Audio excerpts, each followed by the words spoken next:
છેલ્લા 2 દિવસથી બીએપીએસ સ્વામિનારાયણ સંસ્થાનો જે આપણે 100 વર્ષનો જે સંક્ષિપ્ત ઇતિહાસ, એ ઇતિહાસ આપણે આપણી રીતે અને આપણી ટૂંકી સમજની રીતે કાંઈક સમજવા પ્રયત્ન કર્યો.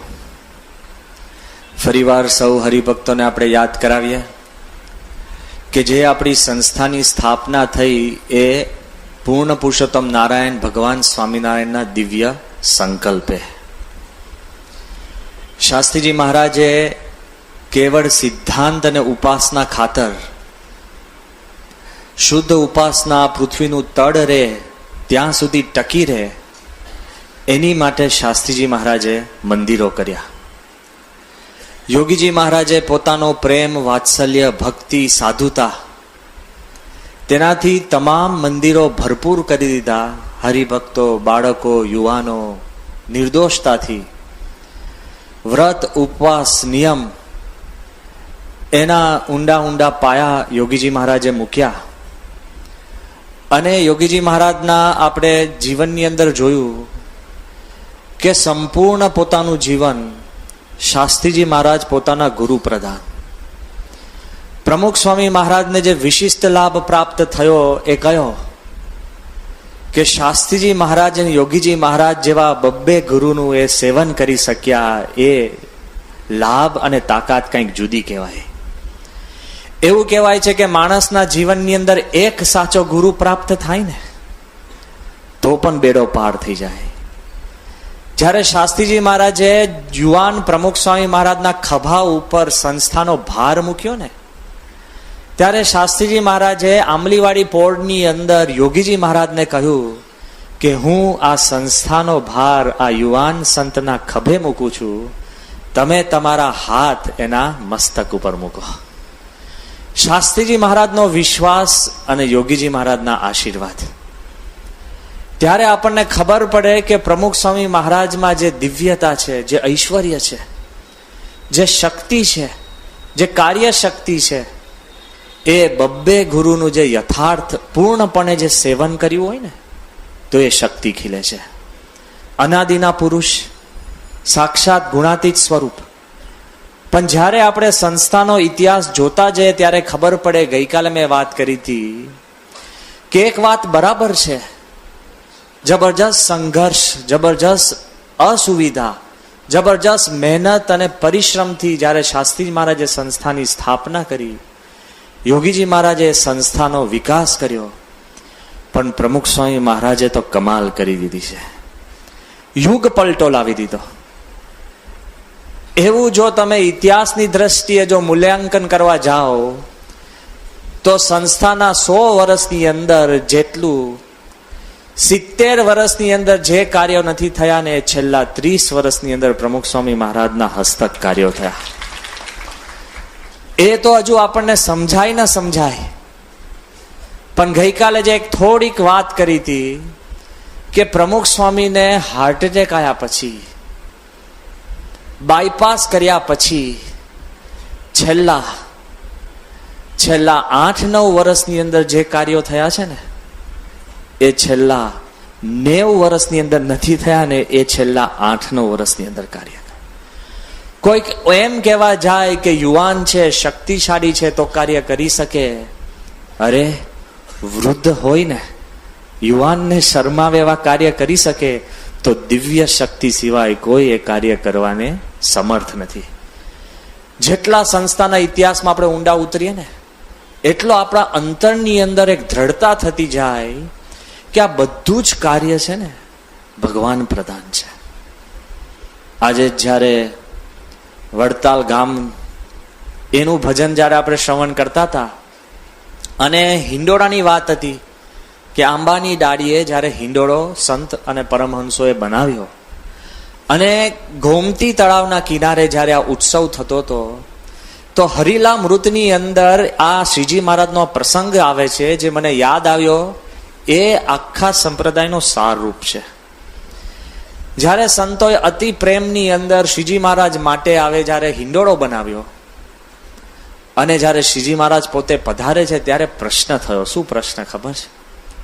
હિંડોળો છે ને શ્રીજી મહારાજના માપ કરતા નાનો હતો. અરે મોટો હોય તો ચાલે, સમજાય છે ને? દાળમાં મીઠું ન હોય ને તો ઉપરથી લેવાય, પણ વધારે હોય તો સમજી ગયા ને, કઢાઈ કેમનું? એમ હિંડોળો જો મોટો હોય તો વાંધો નથી, ભગવાન બેસે, પલાઠી વાળે બે તકિયા મૂકે, ગાદલા મૂકે કે બે બીજા માણસને બેસાડે, નો પ્રોબ્લેમ. પણ ઉત્સાહ ને ભાવમાં ને ભક્તિમાં લોકો શ્રીજી મહારાજની સાઈઝ ભૂલીને હિંડોળો બહુ નાનો બની ગયો. મહારાજ આવે છે, જુએ છે, સંત હરિભક્તો ગ્લાનિ પામે છે કે શું કરશું. શ્રીજી મહારાજ કે તમે તમારું કામ કર્યું, હું મારું કામ કરું. શાસ્ત્રમાં વાત લખી છે કે શ્રીજી મહારાજે પોતાનું સ્વરૂપ નાનું કરીને એ હિંડોળામાં ફિટ થઈને હરિભક્તોનો ભાવ પૂરો કર્યો. જોજો, શ્રીજી મહારાજ અક્ષરધામમાં બિરાજે છે અને આ પૃથ્વી પર આવું ને બહુ અઘરું કામ છે. આપણને પણ એવું નથી થતું? હમણાં એક બહુ વૃદ્ધ માણસ મને મળ્યા, મને કે હવે જાજુ નથી રહેવું. મેં એવું કેમ, તમને શું દુઃખ થયું? એ કે ના ના બસ આમ મજા નથી આવતી. મેં કેમ, પણ પ્રશ્ન શું છે? કે જો ને હવે આ દુનિયામાં આમ ચોરીઓ થાય, ધમાલ થાય, આતંક થાય. મેં કહ્યું એમાં તમને શું લેવા દેવા? એ કે ના બસ હવે આ બસ દુનિયા ખરાબ થઈ ગઈ છે, હવે પાછું પહોંચવું છે. મેં કહ્યું કેમ? અત્યારે સામાન્ય એક માણસ જેને સંપૂર્ણ પોતાનું જીવન જીવી લીધું છે, આમાંય જવાનું છે. મારી દ્રષ્ટિએ એમને બીજા બહુ ઝાઝા વર્ષ બાકી નથી. જુવાન હોય ને બોલે ને તો ખબર પડે એને જવું છે. સંપૂર્ણ જીવી લીધું હોય ને પછી કે ને એનો અર્થ નથી, આ તો કર્મવશ છે. ખ્યાલ આવ્યો ને? આપણે જે કાંઈ નિયમ ધર્મ પાડીએ ને કર્મવશ છે. કોઈક આવીને મને કે સ્વામી બસ મિષ્ટાનનો ત્યાગ. કેમ? ડાયાબિટીસ. એ ત્યાગ કહેવાય? કર્મવશ. ઘણા વૃદ્ધો મને કે બસ સ્વામી હવે છે ને કઈ જાજુ અન્ન લેતો નથી ને બસ પોચું ને લિક્વિડ જ લઉં છું. કેમ? દાંત નથી. કર્મવશ તો છે ને. કોઈ કે બસ સ્વામી મેં નિયમ કર્યો છે કે હવે છે ને બસ 4 હાથથી દૂર દ્રષ્ટિ નાખવી જ નહીં. કેમ?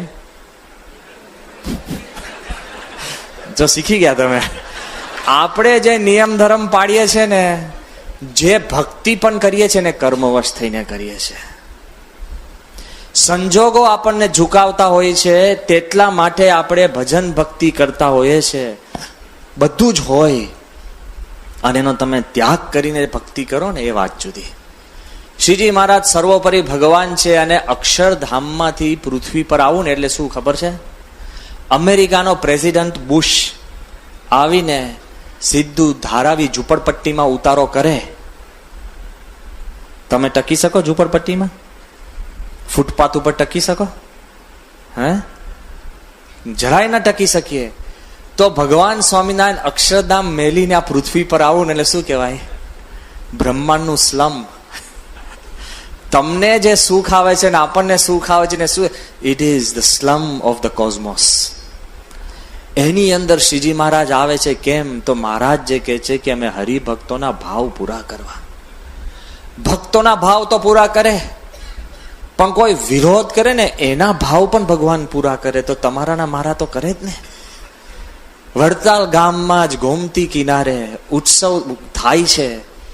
તે જ વખતે સુરા ખાચર, સોમલા ખાચર, બધા દરબારો ને સંતો પરમહંસો બધા મહારાજની આગળ બેઠા હોય છે. અને તે વખતે શ્રીજી મહારાજને બધા કહે છે કે મહારાજ તમે સર્વોપરી ભગવાન. મહારાજ કે કેવો? એ કે સર્વોપરી. તો કે મહારાજ સર્વોપરી ભગવાન એટલે કેવા? જો આ સાંભળજો, સર્વોપરી ભગવાન એટલે કેવા? તો મહારાજ કે આખા બ્રહ્માંડમાં જેનું ચાલે એ સર્વોપરી. કાળ માયા કર્મ થી પર જેનું કયું કરે એ ભગવાન સર્વોપરી. એમ શ્રીજી મહારાજ સર્વોપરીપણાની વાત કરતા હોય છે ત્યારે કાઠીઓ તો બધા ઠીક ઠીક એકદમ આપણે કહે ને મજાક મશ્કરી વાળા અને ઠેકડી ઉડાડે, મશ્કરા સ્વભાવ વાળા. એટલે તે વખતે સોમરા ખાચર મહારાજને કહે છે અને સુરાખા છે કે મહારાજ જો બધા તમારું કહ્યું કરે, બધા જ તમારામાં માને, તો પછી અહીંથી થોડોક નજીક મહારાજ કે શું છે કે ગુલતાનની ગાદી છે, એના મહંત તમારો વિરોધ કેમ કરે છે? કાઠીઓ તો મહારાજને પણ કોર્નર કરે એવા હતા, સમજાય ને, ભલભલાને. પણ શ્રીજી મહારાજ પણ પાવરદા હતા, 30 વર્ષ ગઢડામાં રહ્યા હોય એટલે ભલભલો માણસ છે ને તૈયાર થઈ જાય. આ બાજુ શ્રીજી મહારાજ કે છે કે કેમ? એ કે મહારાજ ગુલતાનનો જે મહંત છે એને તો જળ લીધું છે, પાણી લીધું છે. શેની માટે? કે આ પૃથ્વી ઉપરથી હું ભગવાન સ્વામિનારાયણને નષ્ટ ન કરું ને ત્યાં સુધી હું ગુલતાનનો મહંત નહીં. મહારાજ કે એમ? કે હા. તો મહારાજ કેવું હોય ને, મહારાજ કે છે હરિભક્તો કે મહારાજ છે, મહારાજ કે તો જાજુ ટકશે નહીં. તો કે ના ના મહારાજ અત્યારે તો છે, તમે કહો છો પણ છે. અને હકીકતની અંદર આ ગુલતાનના જે મહંત હતા એને જીભ કરડી હતી કે ગમે તેમ કરીને જાગ્રત સ્વપ્ન સુષુપ્તિની અંદર એને રટન થયા કરે કે સ્વામિનારાયણને ખતમ કરું, સ્વામિનારાયણને ખતમ કરું, સ્વામિનારાયણને ખતમ કરું. આપણે જાગ્રત સ્વપ્ન સુષુપ્તિની અંદર શ્રીજી મહારાજ ભગવાન છે, સર્વોપરી છે, મારા આધાર છે, પ્રાણના આધાર છે, જગત આધાર છે. કેવા આપણને સંકલ્પ થાય? પેલાને પણ થતા હતા, પણ 3 સ્ટેટ્સ વેર વૃત્તિના જ વિચારો. શ્રીજી મહારાજ વિચાર કરે છે ને બીજે દિવસે મહારાજ બધા છે ને કાઠીઓને ભેગા કરે છે. મહારાજ કહે છે કે એક કામ કરો સોમલા સુરા. તે કે શું? એ કે આપણા સત્સંગ મંડળમાંથી, શાંતિથી સાંભળજો, કે આપણા સત્સંગ મંડળમાંથી એવા 150 તમે કાઠીઓ તૈયાર કરો જે કાઠી ધર્મમાં પ્રવીણ હોય. એટલે કાઠીનો ધર્મ એટલે શું ખબર છે ને? 100 રથની તલવાર. બાપા જેમ એક્શન કરે છે ને, હમણાં જેમ ભજનમાં આવ્યું, એ કે કાઠી ધર્મમાં એ પ્રવીણ હોય. એટલે કાઠી ધર્મ એટલે કોઈ જ કામ સીધું હોય નહીં. એકવાર સભાની અંદર સુરાખાચર મોડા પડ્યા, મહારાજને દયા આવી. મહારાજ કેમ સુરાખાચર કેમ મોડા પડ્યા? એ કે મહારાજ થોડું વ્યવહારનું કામ હતું. મહારાજ કેમ શું પ્રશ્ન થયો? એ કે થોડીક તકલીફ થઈ. મહારાજ કે પણ તકલીફ શું કે જેથી કથામાં મોડા પડ્યા? એ કે મહારાજ કોઈક મારા 2 બળદ ચોરી ગયું હતું. મારે કર તો શું થયું? એ કે વાંધો નથી, પ્રશ્ન સોલ્વડ. કેમ? કે બીજાના 4 લઈ આવ્યો. કે હવે કોઈક ચોરે તોય વાંધો નહીં ને. ચોરી પણ જેને ફાયદારૂપ થાય, સમજ્યા? ઇન્સ્યોરન્સમાં થતું હોય છે, ગાડીને જરા પંચર પડે ને પેલો રાઇટ ઓફ કરી નાખે. કેમ? એવું આગું પાછું કરે. આ બાજુ ચોરી પણ ફાયદારૂપ થાય એવું કાઠીઓનો નેચર હતો. અને આ બાજુ શ્રીજી મહારાજ કહે છે કે તમે 150 કાઠીઓને તૈયાર કરો. એ કે મહારાજ શેની માટે? મહારાજ કે તૈયાર કરો અને દરેક કાઠીઓને કહો કે પોતાની તલવાર એક ચકચકાટ કરે, કે રાતના પણ કાઢે ને તો પણ આમ શાઇન થવી જોઈએ એવી તલવાર કરજો. કાઠીઓ ખુશ થઈ ગયા કે માંડ માળામાંથી છૂટ્યા. અઘરમ અઘરું કામ એને હતું, કાઠીઓને માળા પકડાવી ને માંડ છૂટ્યા. અને તરત જ પેલાને એમ થઈ ગયું ખુશાલ. આ બાજુ શ્રીજી મહારાજ પછી કે છે કે બ્રહ્માનંદ સ્વામીને બોલાજ કેમ? કે તમે 150 પરમહંસ તૈયાર કરો. હતા તો 500. કે કેવા? કે તમારા જેવા પડછંદ, હિંમત વાળા, શુરવીર. તો બ્રહ્માનંદ કે મહારાજ કરવાનું શું છે? બ્રહ્માનંદ તો એકદમ શતાવધાની, મેધાવી. મહારાજ કે છે ભજન કરવાનું છે. તે કે તો એકદમ પાવરફુલ, શુરવીર, ગભરાય નહીં એવા પરમહંસ કેમ કહો છો? મહારાજ કે તમે તૈયાર કરો. બધાને ભેગા કરે છે 300. મહારાજ કે છે કે આવતીકાલે આપણે છે ને રાતે ગુલતાનના મહંતને ત્યાં જવાનું છે. જો રોકડો હિસાબ, નો ડિલે. ભગવાન સ્વામિનારાયણનો નેચર હતો ને, તમે પ્રાર્થના કરો ને ભગવાન પૂરી કરે.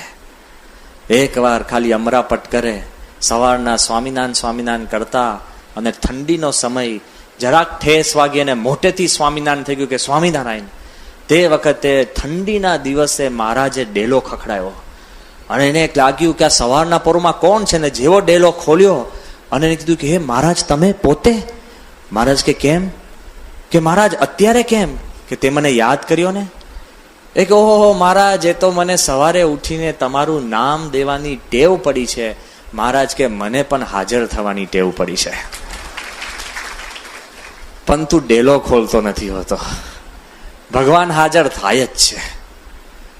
God always visits us, but most of the time we are out. ભગવાન તો આવે જ છે આપણા ઘરે, પણ આપણે ઘરમાં હોતા નથી. આ બાજુ શ્રીજી મહારાજ કહે છે કે તમે તૈયાર થાવ, આપણે ત્યાં જવું છે. કે કેમ? કે ગુલતાનના મહંતને ત્યાં કે બહુ યાદ કરે છે. જ્યારે ભેગા થાય છે ત્યારે શ્રીજી મહારાજ કાઠીઓને શું કહે છે કે તમારે એક કામ કરવાનું. શું? કે ત્યાં જઈએ ને તલવારને તમારે ચકચકાટ કરવાની, પણ તલવાર ઉપાડવાની નહીં. એટલે કે મારી નાખ્યા. કરવાનું શું? ચકચકાટ કરવાની. આખી દિવસ તમે ગાડીને ધો કરો, પણ ગાડીને ચલાવવાની નહીં. હા, રસોઈયા હોય રોજ વાનગી બનાવે, પણ જમવાની નહીં. ડેન્જર થઈ જાય કે નહીં?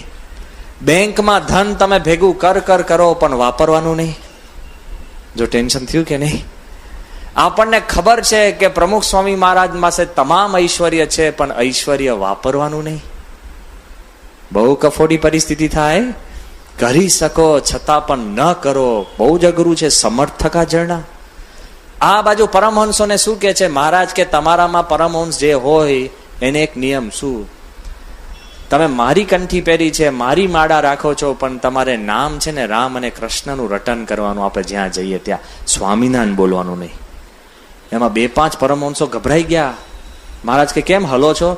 એ કે અમે જાગ્રતમાં તો નહીં બોલીએ, પણ સ્વપ્નમાં બોલાઈ જાય તો શું? મહારાજ કે તો કેન્સલ, તમે બારે. જેને સ્વપ્નમાં સ્વામિનારાયણ ન બોલાવતું હોય એવા જ પરમહંસ જોઈએ છે મારે. લે, કારણ કે ગુલતાનના મહંત પાસે જઈએ છે અને પેલો સ્વપ્નમાં સ્વામિનારાયણ બોલી જાય તો પ્રોબ્લેમ. અને જ્યારે 300 જણનું આખી ફોજ લઈને મહારાજ જાય છે અને ધબ દુશ્મનનું મહારાજ છે ને બારણું ખખડાવે છે. જેવો પેલો પોતાનો નકુચો ઉતારીને બારણા ખોલે છે અને અડધી રાતે જોઈ કે આપ કોણ? મહારાજ કે આપ કોણ? પેલો કે હું તો ગુલતાનનો મહંત છું. તો મહારાજ કે હું તો ઉત્તર હિન્દુસ્તાનથી ચાલતો આવું છું. એ કે એમ? કેમ તમારે ગુજરાત આવવાનું થયું? એ કે मैंने सुना है कि गुजरात में कोक स्वामीनारायण नाम के ढोंगी महाराज आया है, उनको खत्म करने के लिए मैं आया हूं. પેલે કે ઓહો, તો આવો, મારા 4 દરવાજા ખુલ્લા, અંદર આવો. પણ એ કે છે કે પણ એક વાત કે જોજો, સ્વામિનારાયણ કંઈક સાદો નથી કે તું એકલો એને પતાવી શકે. સ્વામિનારાયણ બહુ કામન ટુમન વાળો છે અને તું એકલો કઈ નહીં કરી શકે. મહારાજ કે હું એકલો આવ્યો નથી, કે જો મારી પાસે કોણ છે. સીધા 150 પરમહંસો હાજર થાય છે. રામ કૃષ્ણ કરતા પેલો મહંત ખુશાલ ને એકદમ આપણે કહીએ ને અટ્ટહાસ્ય કરે છે, બહુ હસવા લાગે. એ કે આ સાધુ બાવાથી સ્વામિનારાયણ ને કાંઈ નહીં થાય. પેલો કે એમ? તો જુઓ, મહારાજ આમ તાલીઓ વગાડે છે ને ચકચકાટ તલવારથી 150 કાઠીઓ આમ ફટફટ. એ કે હા, હવે બરાબર, તમે મારે ઘરે રહો. શ્રીજી મહારાજ એને કહે છે કે ભાઈ અમે ચાલતા ક્યાંથી આવ્યા છે? ઉત્તર હિન્દુસ્તાનથી. અને લોકો અમે કહે છે કે સ્વામિનારાયણને ખતમ કરો. એ કે એમ નહીં થાય, કે હું વર્ષોથી મહેનત કરું છું પણ મારો પત્તો પડ્યો નથી. તો કે કરવું શું? એ કે તમે મારે ત્યાં રહો. કેમ? કે ભૂખ્યા છો? એ કે છીએ. કે તમે 300 રહો અને મારે ત્યાં તમે રહો અને પેલા તાજા માજા થાવ, પછી સ્વામિનારાયણ પાસે જાઓ. મહારાજ કે વાંધો નહીં પરમહંસો, જોડીઓ લટકાવો. અને કાઠીઓને કીધું કે ઘોડીઓ બાંધો. અને ત્યાં ઘડી જયારે સંતો અને કાઠીઓ રહે છે, મહારાજ કે આ ઉત્તર હિન્દુસ્તાનથી આવ્યા છે, બધા જમશે જાજો. કે ચિંતા ના કરો, તમે સ્વામિનારાયણને ખતમ કરવા આવ્યા છે ને, રસોઈ મારા તરફથી. પહેલે દિવસે દૂધપાક અને માલપુઆ. મહારાજ કે હરે જમો. બીજે દિવસે સાટા જલેબી. મહારાજ કે હરે જમો. ત્રીજે દિવસે ગુલાબ જાંબુ. ચોથે દિવસે શ્રીખંડ. 5મે દિવસે મહેસૂબ. ચાલતું જાય ને રોજ આખો દિવસ ગુલતાનનો મહંત છે ને સ્વામિનારાયણ જોડે બેસીને ચર્ચા કરે. શું ખબર છે સ્ટ્રેટેજી? કે કેમના સ્વામિનારાયણને પાડવા.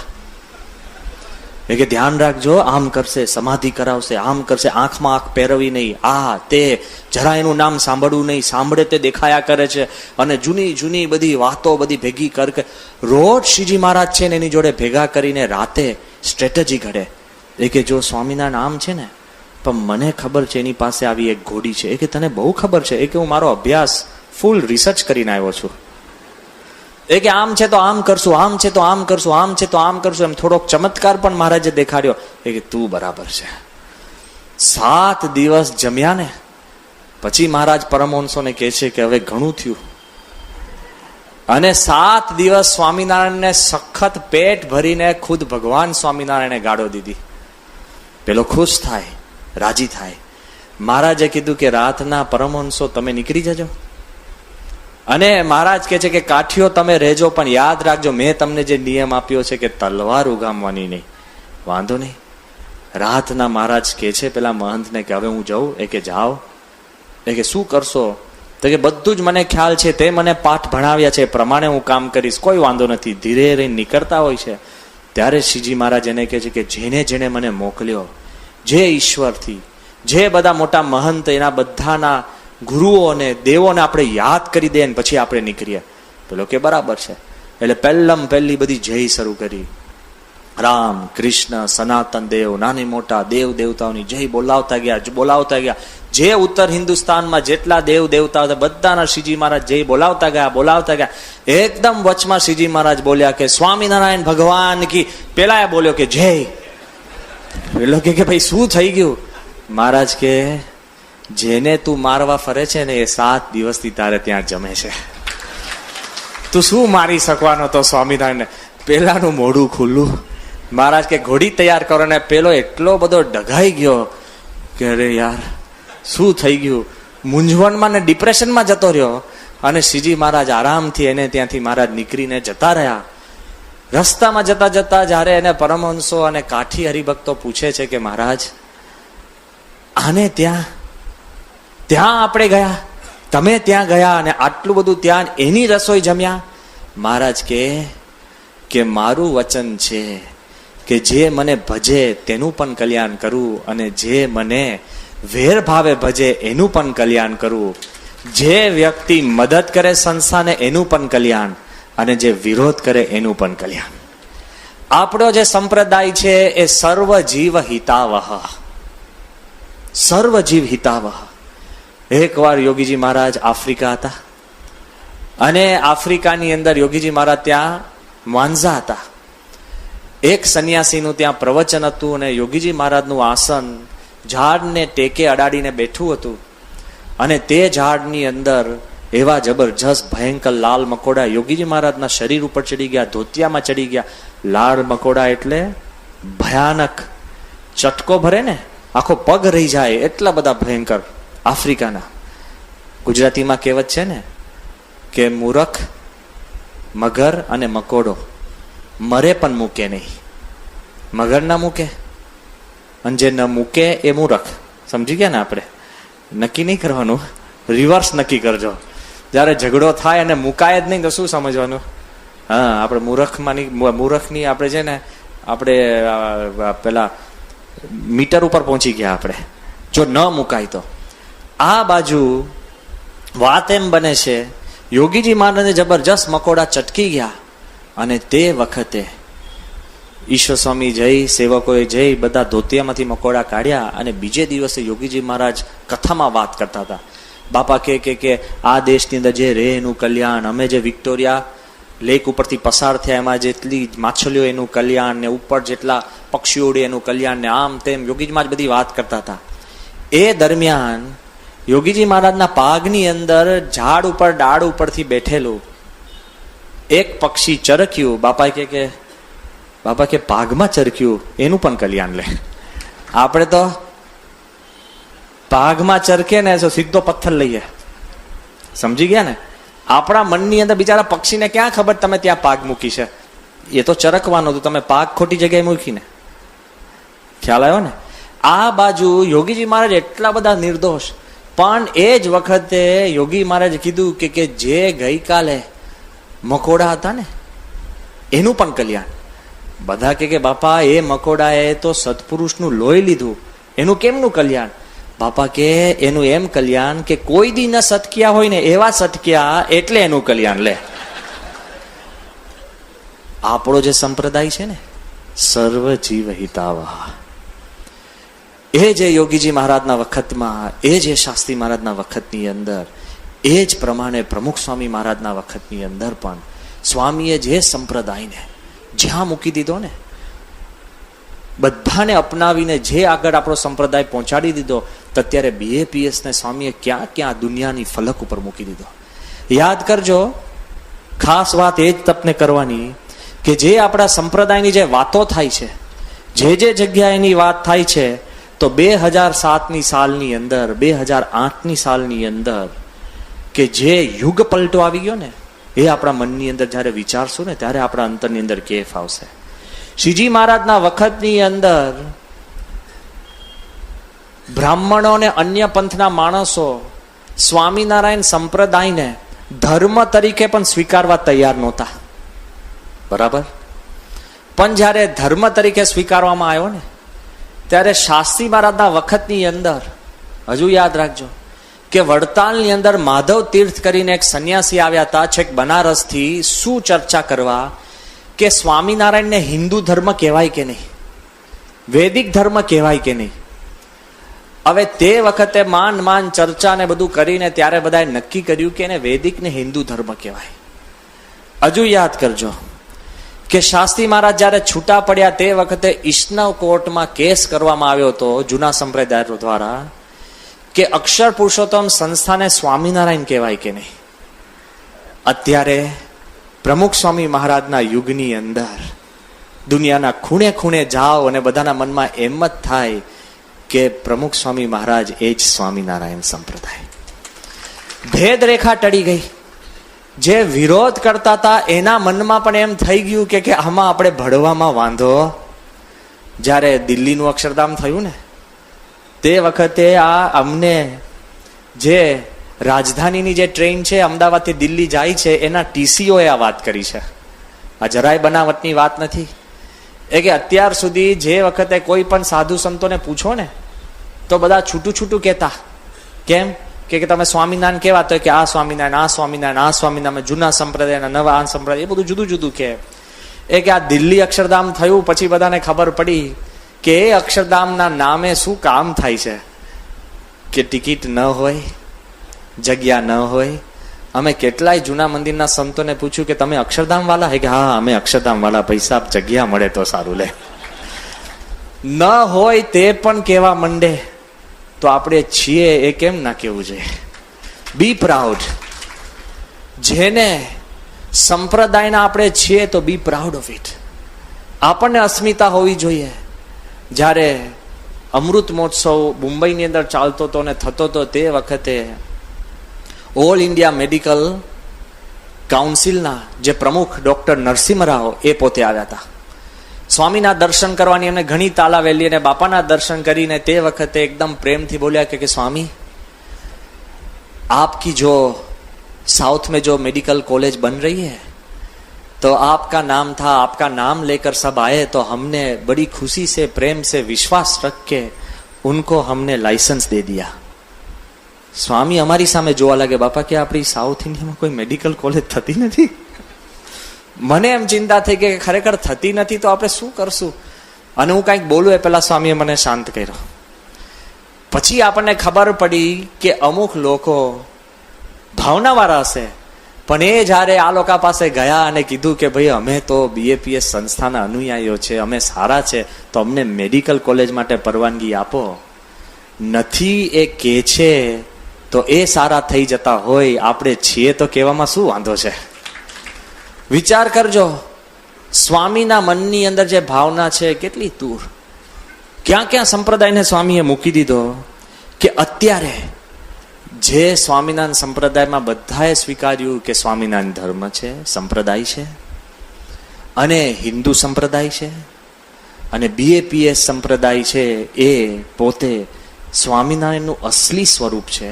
એ બધાના અંતરમાં એક પ્રતીતિ આવી ગઈ, સત્સંગી, બિન સત્સંગી અને ગુણભાવી. એ તો હજુ બરાબર. જ્યારે 2000ની સાલની અંદર યુનાઇટેડ નેશને પ્રથમવાર એના ઇતિહાસની અંદર ધર્મનો કોન્ફરન્સ કર્યો. યુદ્ધ માટે, શાંતિ માટેના કોન્ફરન્સ થાય, ઇકોનોમિક ડેવલપમેન્ટ માટે થાય, એજ્યુકેશન માટે થાય, હેલ્થ માટે થાય, ધર્મ માટે હજુ એક પણ કોન્ફરન્સ થયો નહોતો. પ્રથમવાર અમેરિકાના દેશની અંદર 2000 ધાર્મિક વડાઓ દુનિયાના તમામ ધર્મોમાંથી લાવીને એ લોકોએ જ્યારે કોન્ફરન્સ નક્કી કર્યો, તે વખતે એનું ઇનોગ્રલ સેશન એટલે ઉદ્ઘાટનનો જે પર્વ હોય ને, તેમાં મુસ્લિમ ધર્મમાંથી એક જ વ્યક્તિ બોલે, ક્રિશ્ચિયન ધર્મમાંથી એક જ વેટિકનમાંથી કોઈક બોલે, તેની અંદર બુદ્ધ ધર્મમાંથી એક જ બોલે, તેની અંદર યહૂદીમાંથી એક જ બોલે. એવી રીતના ઉદ્ઘાટન સમારંભની અંદર જે 1-1.5 કલાકનો સમારંભ હતો, 5-5 મિનિટ એક વ્યક્તિને બોલવાનું હતું. ત્યારે તમને જાણીને આનંદ થશે કે યુનાઇટેડ નેશનના કોન્ફરન્સની અંદર તમામ હિન્દુ ધર્મ વતી પ્રમુખ સ્વામી મહારાજને લોકોએ વિનંતી કરી કે તમે એને રજૂઆત કરો. યાદ કરો, એક સમય ચર્ચા થતી હતી કે સ્વામિનારાયણ સંપ્રદાયને હિન્દુ કહેવાય કે નહીં. અને આજે પ્રમુખ સ્વામીના યુગની અંદર પ્રમુખ સ્વામી મહારાજનો ચહેરો એ સમગ્ર હિન્દુ ધર્મનું પ્રતીક બની ગયો છે. દુનિયાના ખેડે છેડે હમણાં જ ઇન્ટરનેટ ઉપર કોકે લેખ લખ્યો છે. એ લેખ કંઈક જુદો જ છે, તૃતીયમ છે. અને એ લેખ એના માટે છે કે ઇન્ડિયા કેમ વિકાસ પામતું નથી, આ એક અબજના લોકો છે કે કેમ આપણને ચાઇનાની અંદર ગોલ્ડ મેડલો મળતા નથી, અને જ્યારે આટલી બધી દેશની અંદર શક્તિઓ, યુવાધન હોય, વિચારશીલ પુરુષો હોય, તો પણ કેમ આપણો પ્રભાવ પડતો નથી. અને ઇકોનોમિક રીતે, શક્તિને લીધે, વિચારની લીધે, ઇન્ફ્રાસ્ટ્રક્ચરની લીધે, અને એમાં ધીરે ધીરે એને વાત લખી ઓલિમ્પિક્સમાં પણ કેમ આપણે કંગાલ હાલતમાં ફરીએ છીએ, એવું બધું આખો લેખ લખ્યો છે. એ લેખની અંદર લેખક વચમાં એને 2 વાક્યો લખ્યા છે અંગ્રેજીની અંદર, એ હું તમારી આગળ કહું છું. આ 5 દિવસ પહેલાનો લેખ છે.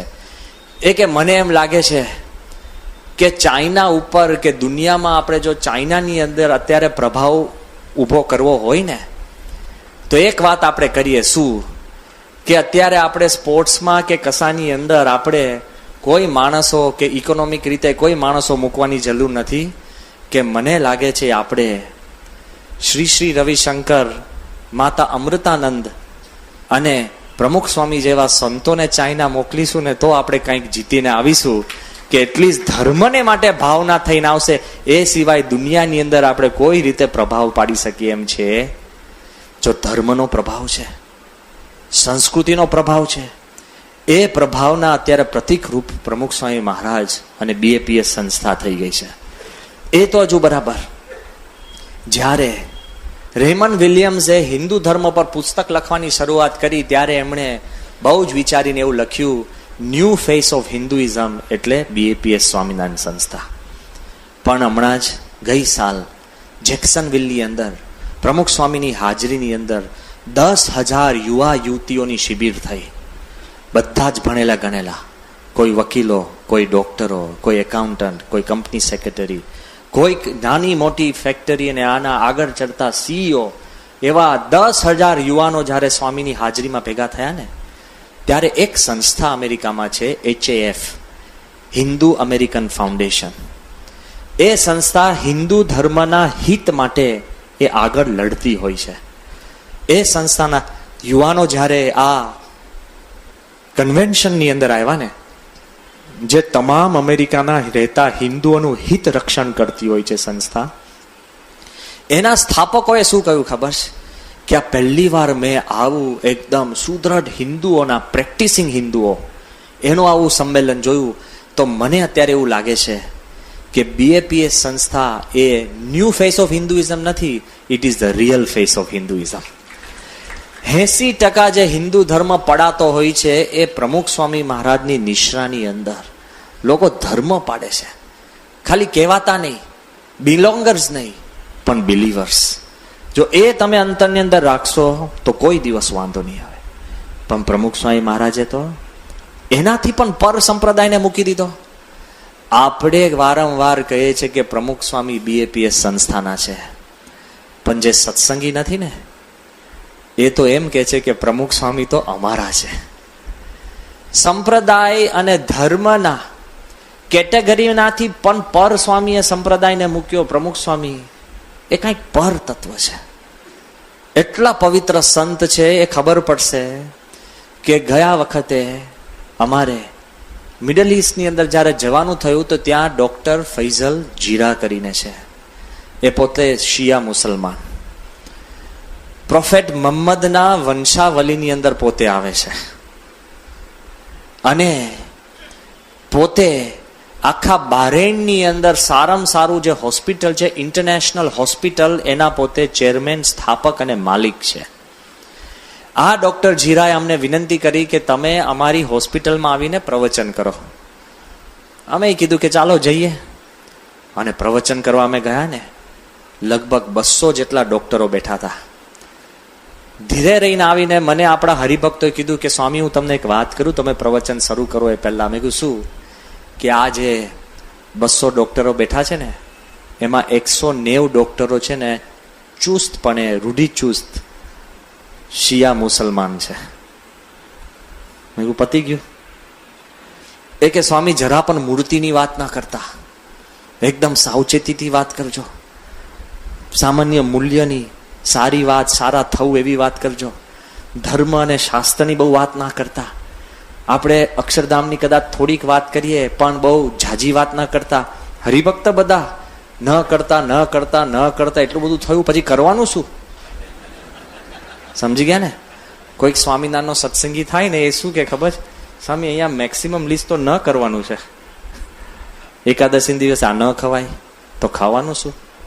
હા, બારે જાઓ તો ન જોવાય તો કે જોવાનું શું? લગ્નમાં જાઓ તો ન ખવાય તો ખાવાનું શું?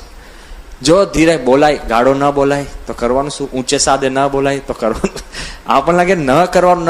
અરે ભાઈ, ન કર્યા પછી જે બચે ને એ જ કરવાનું છે, સમજો. એમ પેલા મને કીધું સ્વામી આ ન કરતા બધી નાની મોટી ક્લિપ્સ ને બધું એ મૂકી દીધું. પછી વિચાર કરજો, મેં જે પ્રવચન કર્યું એ કેવું હોય? હે, સંપૂર્ણ ડાયાબેટિક હોય કે નહીં? ખાંડ વગરનું હોય કે નહીં? સંપૂર્ણ નિરસ નહીં. ઘણા જેને ડાયાબિટીસ હોય ને, એને તમે ચા બનાવો ને તો તમે સ્વામી ચા નાખતા નહીં, પણ જે ઢીલા મોઢે બોલે ને, એકદમ દુઃખી થઈ ગયો, આમ ઉત્સાહથી ના બોલે, ભાઈ ચા ના નાખતા, મૂળ એને ડાયાબિટીસ હોય, કેટલા ઢીલા થઈ જાય છે, આમ કેફથી ના બોલે. એમ જરા પણ કેફ વગર, જરા પણ શુગર વગરનું, જરા પણ એકદમ આપણે કહે ને ડાયાબેટિક પ્રવચન મેં કીધું, આમ ઢીલું બોલીને હું મેં પતાવી દીધું. પછી ધીરે રહીને જો ભગવાન પ્રવેશ કરે. ડોક્ટર જીરા ઉભા થયા, બધા એમનું માન રાખે, પોતે માલિક. અને ડોક્ટર જીરાએ વાત શરૂ કરી કે you all must be wondering કે what are the saffron clad sadhus doing here. કે તમને બધાને ચિંતા ને વિચાર આવતો હશે કે આ બધા ભગવાધારી સાધુઓ હોસ્પિટલમાં કેમ આવ્યા? તેને એક વાત કરી કે they have come on my invitation because I love them. કે મારા આમંત્રણે કરીને આવ્યા છે કારણ કે હું એમને ચાહું છું. હવે જેટલી ખાંડ મેં નથી નાખી ને, આ ઉમેરવા લાગ્યા. કે હું એમને કેમ ચાહું છું? because I love પ્રમુખ સ્વામી. કે હું પ્રમુખ સ્વામીને ચાહું છું એટલે હું આ બધા સંતોને ચાહું છું. હવે વિચાર કરજો, આ ડોક્ટર જીરા એ આગળ વાત કરે છે, શું કે છે? કે હું ચુસ્ત શિયા મુસલમાન છું અને આપણા મસ્જિદની અંદર આપણા ઇમામો આપણને વારંવાર કહે છે કે જ્યારે કોઈક દિવ્ય પુરુષ મળે ને, કોઈક મોટો મૌલવી કે કોઈક એવો ઇમામ મળે કે જે ભગવાનની અલ્લાહની નજીક છે, એ મળે ને, ત્યારે તમે એને જુઓ ત્યારે તમને ખબર પડે કે એની ચારે બાજુ એન્જલ્સ કહેતા કે દેવદૂત ઉડતા ફરતા હોય છે. એન્જલ્સ આર ફ્લાઇંગ અરાઉન્ડ હિમ. કોઈક એવો પવિત્ર પુરુષ મળે કે બરાબર, બધાએ હા પાડી. કે છે કે નહીં આપણા ધર્મની અંદર? કે હા. પણ કે અત્યાર સુધી મેં કોઈ જગ્યાએ એવા જોયા નથી. પણ જ્યારે 97ની સાલની અંદર એરપોર્ટમાં હું પ્રમુખ સ્વામીને લેવા ગયો ને, એ પ્રમુખ સ્વામી જ્યારે એરપોર્ટના લાઉન્જમાંથી બહાર આવતા હતા ત્યારે મેં નજર જોયું કે એમની ચારે બાજુ દેવદૂતો ઉડતા ફરતા હતા. આ ડોક્ટર જીરા બોલું છું. મેં કીધું આ તો ડાયાબેટિક નહીં, આ તો સંપૂર્ણ શુગર, ખાંડ, 100% સાકર. ને મને ચિંતા થવા માંડી કે આ બોલે છે શું. પછી એને કીધું એ કે હું દિલ્હી અક્ષરધામમાં જે આવ્યો છું, એટલું પવિત્ર છે, ચમત્કારિક સ્થાન છે. અને મારે તમને એક વાત કરવી છે કે હું એમ માનું છું કે all religions are true paths, કે બધા ધર્મો સાચા માર્ગ છે. કોઈનું ખંડન નથી કરતા, પણ સાંભળજો જો મંડન કઈ રીતે કરે છે. તમે ને હું સત્સંગી હોય ને તોય ના કરી શકીએ. એ કે I believe that all religions are true, દરેક ધર્મ સાચા છે. They are all paths that lead to God. એ દરેક ધર્મ છે એ માર્ગ છે, ભગવાન સુધી પહોંચાડે છે. પણ I want to tell you, પહેલા હું અંગ્રેજીમાં કહું છું પછી ભાષાંતર કરીશ, કે I want to tell you all religions are true, they are all pathways that lead to God, but from my experience the widest and the most comfortable path to God is the path shown by Pramukh Swami. એ કે દરેક માર્ગ સાચા છે, પણ જો દુનિયામાં પોળો માર્ગ હોય અને સૌથી સુખમયમાં સુખમય માર્ગ ભગવાન પાસે પહોંચવાનો હોય ને, તો મારા અનુભવ પ્રમાણે પ્રમુખ સ્વામી ચીંધે છે એ માર્ગ છે. એ વિચાર તો કરો, દરેક ધર્મને સ્વીકારીને સ્વામીનું મંડન કરી દીધું કે નહીં? દરેક ધર્મને સ્વીકારીને શું એ પ્રેમથી બોલતા હોય છે. પછી એને કીધું કે હું તમને તમામ ડોક્ટરોને કહું છું કે તમે જિંદગીની અંદર જેમ મેક્કા જાઓ છો ને, એમ એકવાર તમે અક્ષરધામ જઈ આવજો. અને તમે જો દિલ્હી અક્ષરધામ જવાની હા પાડતા હો ને, તો 7 દિવસની રજા હું આપીશ. ત્યાં આવવા જવાના પ્લેનનું ભાડું હું આપીશ. ત્યાં જ અમારે જે કાંઈ ખર્ચો થાય એનું પણ ભાડું હું આપીશ. પણ ભલા થઈને તમે અક્ષરધામ જઈ આવજો. કેમ કે તમે અક્ષરધામ જશો ને તો તમે સુધરી જશો, તો મારી હોસ્પિટલને ફાયદો થશે, એટલે તમે ત્યાં જઈ આવજો. લે, વિચાર તો કરો કે આપણે એમ કહીએ છીએ કે હિન્દુ ધર્મના પ્રમુખ સ્વામી મહારાજ, પણ પ્રમુખ સ્વામી મહારાજ તો દરેકના છે. ક્યાંથી ક્યાં કેટલો આગળ તમે સંપ્રદાયને તમે જોઈ શકો, તો સ્વામીએ જે સંપ્રદાયનો વિકાસ કર્યો છે ને, એ વિકાસ કંઈક જુદો કર્યો છે. આંબલીવાડી પોળની અંદર જ્યારે શાસ્ત્રીજી મહારાજે ચાદર ઓઢાડી, ત્યારે સાથે સ્વામીને ભેટમાં તો છે ને વાસણ ઉટકવાનું આપ્યું હતું. ક્યાં? આંબલીવાડી પોળ, બરાબર ને? એ ચમત્કારિક સ્થાન છે. જ્યારે મિસ્ટિક ઇન્ડિયાનું આપણે ફિલ્મ બનાવતા હતા, અને તે વખતે એના મ્યુઝિશિયન જેનું નામ સેમ કાર્ડન, આખી દુનિયાના નામાંકિત મ્યુઝિશિયનમાં એ મ્યુઝિશિયન ગણાય, જેની પોતાની ફી છે ને 3 થી 4 કરોડ રૂપિયા, $500,000 હોય, જેની પોતાની ફી. હા, એવો મ્યુઝિશિયન. આપણું નહીં કે આમ ટૂંક ટૂંક વગાડીને જતો રહે ને પછી કે લે 2 તબલા ને મંજીરા લઈને ઉપર, એવું નહીં. હોલીવુડનો મ્યુઝિશિયન, પોતે ચુસ્ત મોર્મોનનો પાદરી પ્રીસ્ટ. આ સેમ કાર્ડન અન્ય ધર્મનો ચુસ્ત મોર્મોનનો પાદરી મ્યુઝિશિયન. પણ જ્યારે પ્રમુખ સ્વામીના યોગમાં આવ્યા ને, અને જ્યારે અમારી જોડે અહીંયા ચર્ચા કરતા હતા, ખાલી સમજવા આવ્યા હતા, તે વખતે એમણે મને કીધું કે તું મને છે ને કોક એવા સારા સ્થાનમાં લઈ જા, કે મારે તમારું એક સ્થાન જોવું છે કે જે સ્થાન મને યાદ રહે. હવે અમદાવાદમાં કયું સ્થાન, ક્યાં લઈ જવા? તે વખતે અમને વિચાર આવ્યો કે મેં એમને કીધું કે જો એક અદ્ભુત સ્થાન છે. કે કયું? મેં કહ્યું આંબલીવાડી પોળ. હવે ક્યાં હોલીવુડનો બેવરલી હિલ્સ, ક્યાં યુટામાં એનો કરોડો રૂપિયાનો બંગલો, અને ક્યાં આંબલીવાડી પોળ? પહેલા તો માન તમે રિક્ષામાંથી નીકળો, ટ્રાફિકમાંથી બચો ને તો ગાયો ભટકાય. ગાયોને જોવા જાવ તો ક્યાં પગ પડે? છાણમાં તો સારું, તમે ત્યાં જાઓ, બરાબર? તો ક્યાં? અને ત્યાં માંડ ભીડમાંથી તમે નીકળો અને આંબલીવાડી પોળમાં આપણા મકાન સુધી પહોંચો, ત્યાં કેટલાય નળ ખુલ્લા હોય, પાણીનું ચાલતું હોય, કેટલી બૂમાબૂમ ચાલતી હોય, કેટલાય વઘારની વાસ આવતી હોય, અને માંડ તમે જ્યાં પહોંચો આંબલીવાડી પોળની અંદર એક રૂમ, નાનો પંખો છે, કોઈ વ્યવસ્થા? અને અમે લઈને ત્યાં ગયા શ્રીજી સ્વરૂપ સ્વામીને. અમે બે કલાક એ ધ્યાનમાં ઉતરી ગયો. કલાક આંખ બંધ કરીને એ જગ્યા. અને પછી એ જ્યારે સ્વામીને મળવા ગયા ને ત્યારે એને જોયું કે ક્યાંથી સંસ્થા શરૂ થઈ હતી અને અત્યારે ક્યાં પહોંચી.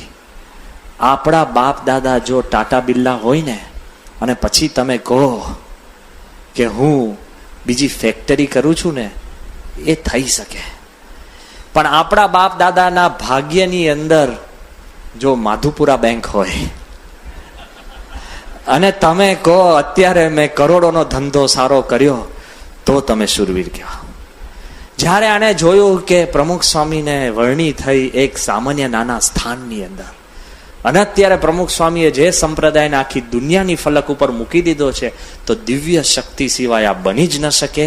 કોઈ આયોજન વગર પણ તમે આટલા પ્રેમથી મૂકી શકો. આ માણસના અંદર જે સ્પંદન ઊભા થયા હશે, સ્વામી પાસે જઈને એને શું કીધું ખબર છે કે સ્વામી, હું તો અન્ય ધર્મનો છું, હું પણ પાદરી છું, પણ જો હું મોર્મોન ધર્મની અંદર પાદરી ન બન્યો હોત ને તો હું તમારા ચરણાવિંદ અગાડી હું હિન્દુ ધર્મમાં સાધુ બની જાત. બોલી શકે કોઈ? વિચાર કરજો. બોલી ન શકે. પ્રેમથી એ બોલ્યા. અને પછી શું કીધું કે હું આજે તમારા ચરણ સમક્ષ હું એક પ્રતિજ્ઞા લઉં છું કે હું જે કાંઈ ફી આ મિસ્ટિક ઇન્ડિયા માટે મારો જે ચાર્જ કરવાનો તે સદંતર તમામ વસ્તુ હું સેવામાં કરીશ. કરોડો રૂપિયાની સેવા.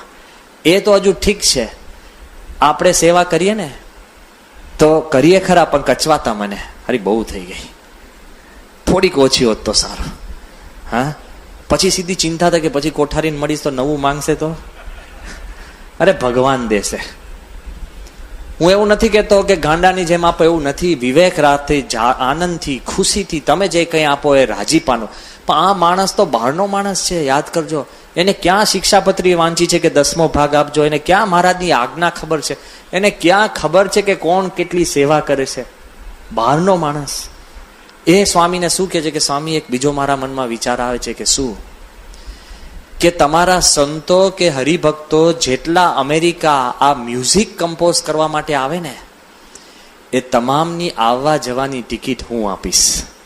સેવાની તો પ્રકાર હોય, પણ ઉપર ચડીને.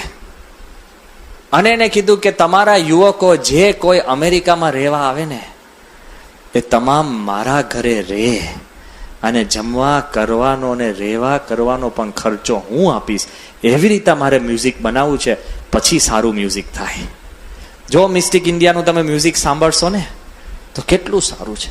અંતર ધવી જાય એમને મ્યુઝિક થાય છે, ભક્તિથી થાય છે. હવે મારે તમને એમ કેવું છે, કોણ આને સેવાનો મહિમા કહેવા ગયો હતો? અરે આપણે જો કંઈક નહીં આપીએ ને તો પ્રમુખ સ્વામી બિન સત્સંગીમાં પણ પ્રેરણા કરીને આપતા લેશે.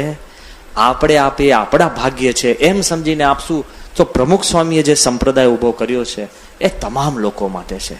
સત્સંગી, વિરોધી, ગુણભાવી, બિન સત્સંગી અને જેને કાંઈ ખબર નથી ને એને પણ સત્પુરુષમાં આકર્ષણ થાય અને સંપ્રદાય માટે મમત્વ થાય છે, તો આપણા મનની અંદર તેવો થવું જોઈએ.